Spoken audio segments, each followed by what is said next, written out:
Hey everybody, Chris Marshall of the Payne Street team, brought to you by Payne Auto Group Valley-wide and PayneAutoGroup.com. It's time for a Payne Auto Talk short. In this little snippet and clippet of Payne Auto Talk, it's me and John Castilleja, our commercial and fleet manager from Payne Weslaco Ford.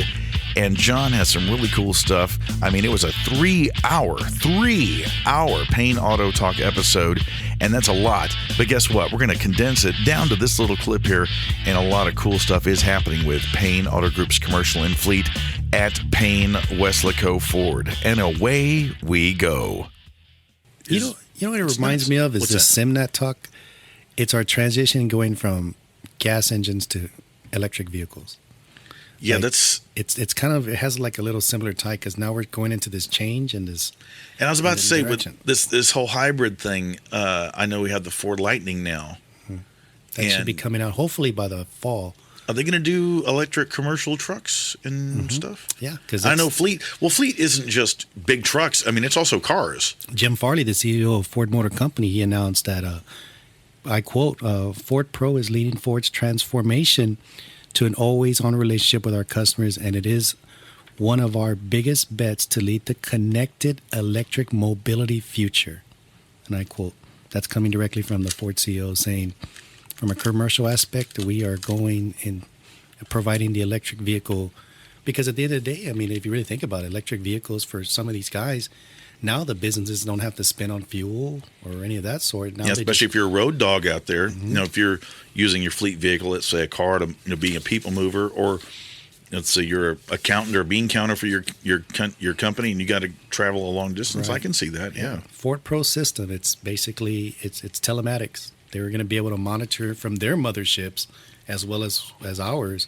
Oh, telemetry in real time. Yep. So seeing how you want to rotate your vehicle, what needs are, how's your driver doing, how much money are you spending on this vehicle. You can track everything and kind of just, it's like you have your little chessboard. You basically say, you know what, let's put this vehicle into the service drive, and this vehicle can cover down for that vehicle and do the same job. So you can literally look on the system in your database and just know like, wow, I can, and this is just touching the iceberg on this system. It's going to be huge.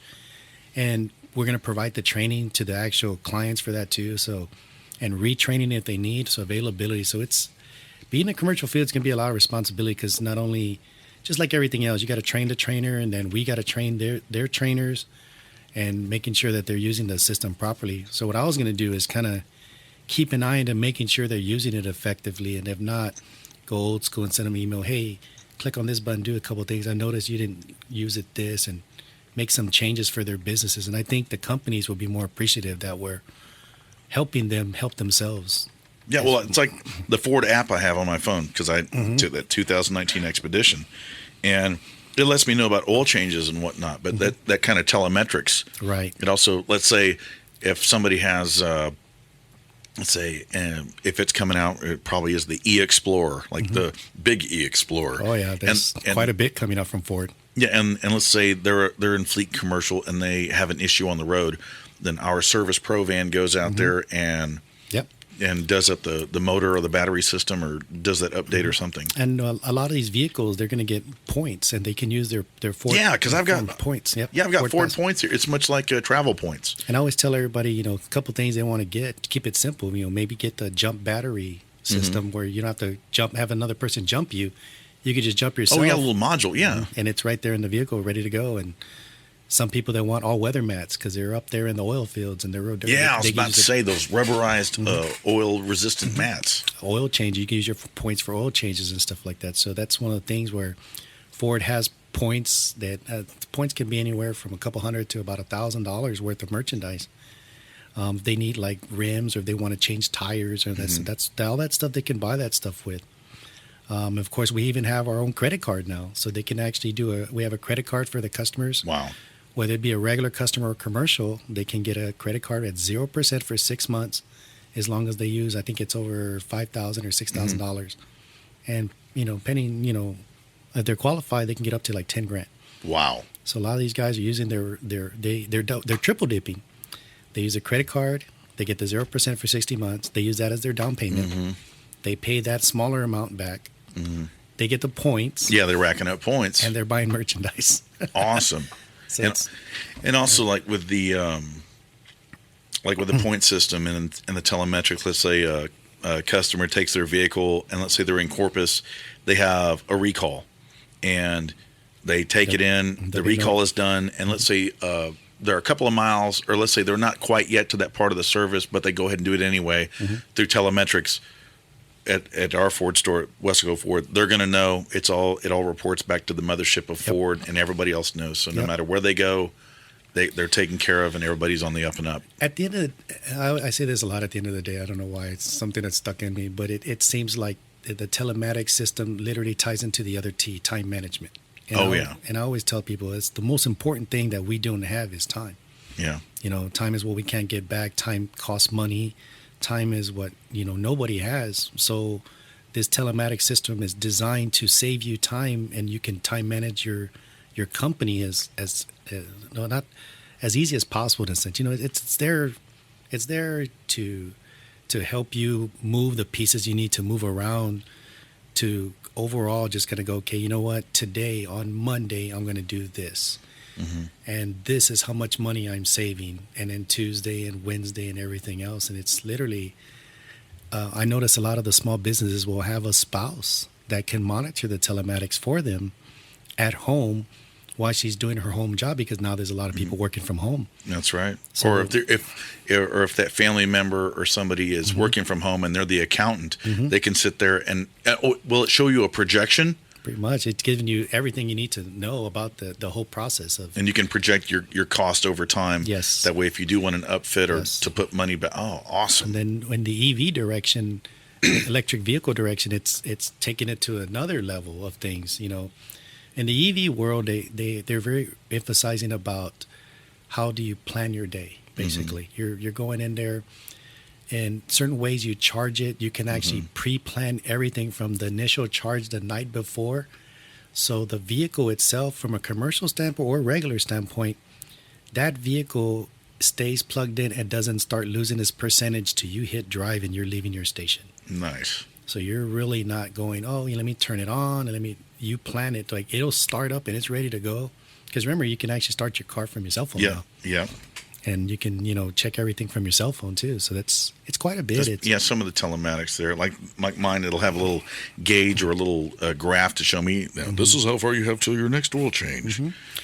And you can actually look into the system as well to see, as you plan your destination, I'm going to go to San Antonio. And if I take my EV from X amount of location, it tells me where the locations are. For charging stations? How much do they charge? You can actually get a card. It's just like it's a different type of credit card where you could put your own card on there and you can actually pay in advance. So when you pull up there to that location, it's already prepaid. It's like a prepaid card, or it's your credit card prepaid. So it's already saying it's going to cost you $3.28 to charge. It's going to take 15 minutes to do, and it's already on your plan. So you're already scheduled to go, okay, in San Antonio, I'm stopping in Three Rivers. I'm going to be there for 15 minutes. It's costing me $3.18 to charge. And then I'm headed. So you already know your future as you're planning to arrive to San Antonio. And so, or it tells you what locations don't charge. Hey, I can end up at this dealership. Like those of you that don't know, we have a charging station here at Payne Weslaco Ford. So it's exciting. It's a lot to learn. And I think if anything, it's going to be beneficial for everybody with this direction, whatever direction we take, whether we go into the EV direction or we just stay into the hybrid, like you mentioned, the hybrids. I have a lot of customers they've ordered hybrids, and they're real big on it's funny because their hybrids are giving them 5 to X amount of hundreds of miles in a sense. It's almost like a diesel, like they're kind of like your diesel and your hybrids are kind of neck and neck with their distance, but they're getting, I want to say it's about 48 miles to the gallon on a hybrid Maverick, give or take. Really? Wow. And the Maverick is it's not a Ranger, it's not an F-Series, it's its own like unibody thing, right? It's its own unibody thing. It's a little bit smaller than a Ranger. It sits a little bit lower. My winter Texans love it. Yeah. But it's also commercial-wise. We can use it for commercial vehicles. Yeah, it's not like the old Toyota or Datsun or the small quarter-ton trucks. This is like that happy middle ground. The happiest ground about this vehicle is it was starting at $20,000. So that's the start. That's the base model. Right. You're getting it about 21, 22, 23. And that's not the hybrid. Mm-mm. Okay. And the hybrid, what are we looking at there? You're not too far off. I mean, the average XLT mid-range Maverick, you're looking at about 25, 26, 24. The point is, you're in the 20s on a 22 truck. Yeah. How many trucks can you buy? Yeah. A mid-sized truck that can do it. Mm-hmm. Wow. And it's in a hybrid now. And now with the every time I say Ford Lightning, I think of that single cab red hot rod. Yeah. And now it's an electric vehicle. Correct. It's a whole new type. It's actual Lightning in a bottle. Remember with Ford, they did the Mach-E. I was going to ask about that because if a Mach-E, like, I am so old school. When I think of Ford Mustang, I think of Steve McQueen. Mach 1. Yes. And my thing is, they say it's the Mustang Mach-E. It's like, it's electric and it's a crossover. This is not really what Lee Iacocca had in mind. But I'll bite. But they say it has performance. It has power and performance. Because remember, in the electric vehicles, it's a straight shot. There's no it's once the electricity hits the motor, there's no give and waiting on air and the fuel and spark. That's why you see Shelbys and Corvettes racing against Mach-E's. They're just trying to take it on the straightaway. You're just like, you're not going to win, bro. It's straight power. But I always tell people when they do your research, factor in a couple of things. It's one of the things you got to remember is in EV wise, and you read a catalog. Oh, it's going to give you 226 miles.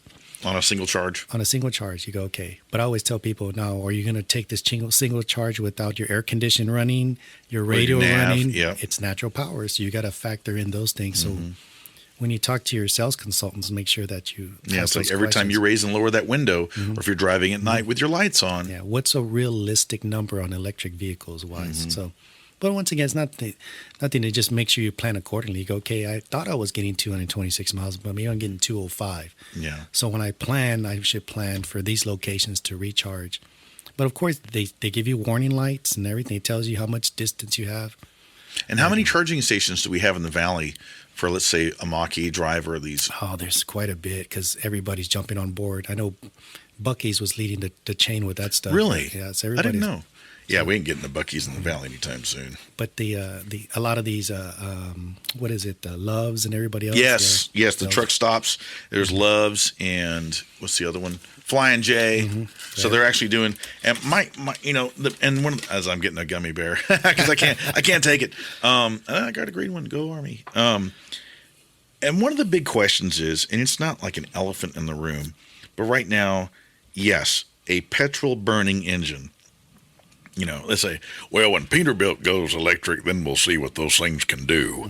And I know that the technology is just really coming into its own. And for some people, guys like, oh, the Ford Lightning, it's a truck. Well, how much can it pull? What kind of range can I get pulling my RV? Great question, because it's one of those things where in the commercial side of the house, that is test and training after training where you got to know about your rear axle, your weight distribution. I mean, to even how much does the driver weigh? Yeah. Because you got to factor in total weight of that vehicle, including the human being driving it and the passengers that are going to be in there and what they're hauling. That's what they do in aviation. And according to the FAA, we all weigh 170 pounds, believe it or not. Well, I don't know about them Valley boys down there. They're about at another couple hundred on that. After I get done at Delia's, I'm a couple of pounds heavier. Them gummy bears. It's a habit. If you want one, I'm good. But it's one of those things where to go back into that whole weight aspect of things and knowing, one of the number one questions I ask the customers, what are you using it for? What are you using it for? What are you hauling? You have to know these things. And how often? Yep. And it's just a bunch of questions where you're interviewing the client, the business owner, what they're using, because now you can break it down to their choice. They might come in for a certain vehicle, but then you're not. It could be a positive or a negative. It could be like, you know what? Fortunately, you're not going to be able to pull that vehicle. Like the Winter Texans a lot of times come in here. Yeah, I'm pulling a $10,000 RV. I want to buy a 10,000 pound RV, yeah. 10,000 pound RV or some sort. And you're just like, yeah, you're going to have to upgrade you to this because this pulls more or whatever. Or you get a lot of times where they made a bad purchase And they're like, yeah, the truck I bought's not moving. I'm driving a whatever truck. Yeah, I got a half-ton truck, and I'm pulling an almost 35-foot tag-along trailer. And then they've got it loaded down with everything, including the kitchen sink from the previous house. And they're like, why didn't this thing pull in a 20-mile-an-hour headwind? Well, that V6 ain't doing it. Yep. And we have the 3.5 EcoBoost, so it's one of those things where that sucker pulls 12,500 pounds. That's a great engine. I'm running that Turbo EcoBoost and that Expedition. But it's interesting about that engine is a lot of people, well, I need a V8 5.0, and they're neck and neck. So you really don't have to go to the V8 5.0. You can stay in the V6. It's a better engine. You're going to save on gas. So it's... And now these transmissions, it's no longer a 5-speed overdrive. It's like my Expedition. I think it's a 10-speed auto. They're all 10 speeds now. And then you have your drive modes and all that kind of jazz. Which I like we were talking about earlier with these customers that have the 14s and the 16s. You can imagine how astonished they're going to be when they get into these 22s and 23s, and they'll be like, you went from a 6-speed transmission to now you're at a 10-speed transmission. Those little adjustments now you can start your truck from your cell phone. Now you can telematics your vehicle. Now your program. I mean, there's all kinds of things now that you can track your vehicle. It's just one of those things where, I've had a couple of times lately. We've had customers that their vehicle was stolen. Yeah. And they located that. The vehicle locators gave it to the police department, and they found the thieves at a Motel 6 with their vehicles. A Motel 6. And it's just one of those things where big spenders. But it's fortunate to where nowadays, it's this technology. A lot of people are open to it. So it's my job to gradually educate the buyer and saying, okay, here's option A, here's option B, here's option C. I try to do a package, and to where you're going, okay, this is what this can do for you, this is what this can do for you, and this is what this can do for you. And at the end of the day, they sit in the chair and they make a decision as a family and as a business partners. And so far, it's been working out great. So yeah, it's not just vans and box trucks anymore. It's purpose built. When we were at the fair recently, stock show that was huge. I walked around and just walked into the pens and looking at cattle and stuff. I have some cattle in San Antonio, right around 1604. And it's a Tiger Stripes mixture of Hereford and Brahmas.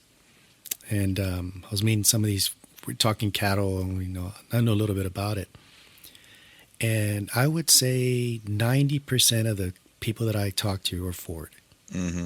I did not realize that high number, and I did some research on it to find out that our farmers are Ford through and through. F-Series Super Duty is going to be found with a lot of oil field and a lot of farmers down here. They're huge on that. That's just, it's just one of those things. So passed a couple of diesel hats around and stuff like that. Oh, they love that stuff. That was good stuff. But it was an eye opener, but it was huge to know there's a client with so much need and just that phase of the whole commercial process. It's just like, and the stock show being a microcosm, it's like the little laboratory to find out exactly what's going on. You literally could go, you know what, I can just do this right here, and everybody would be successful. But then you come back and once again, like before, we got to focus on the education, the law enforcement, everybody as a whole. And it's a real big, it's like a Picasso painting. There's just so much going on.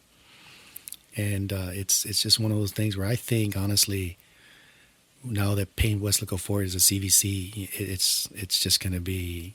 It's a door opened up into a new world. It is. It literally is. And I'm just very excited to be a part of it. Well, ladies and gentlemen, that brings us to the end of another Payne Auto Talk Short. Once again, thank you to Mr. John Castilleja of Payne Weslaco Ford's Commercial and Fleet Division. They're going to have a lot of more cool stuff coming your way as far as not only vehicles, but accessories and service. I feel an expansion coming along at Payne Weslaco Ford, and we are all excited about it. So thank you once again for tuning into Payne Auto Talk. I am Chris Marshall of the Payne Street team, brought to you by Payne Auto Group Valley-wide and PayneAutoGroup.com, where we have what you want. Lo que tu quieres, regardless.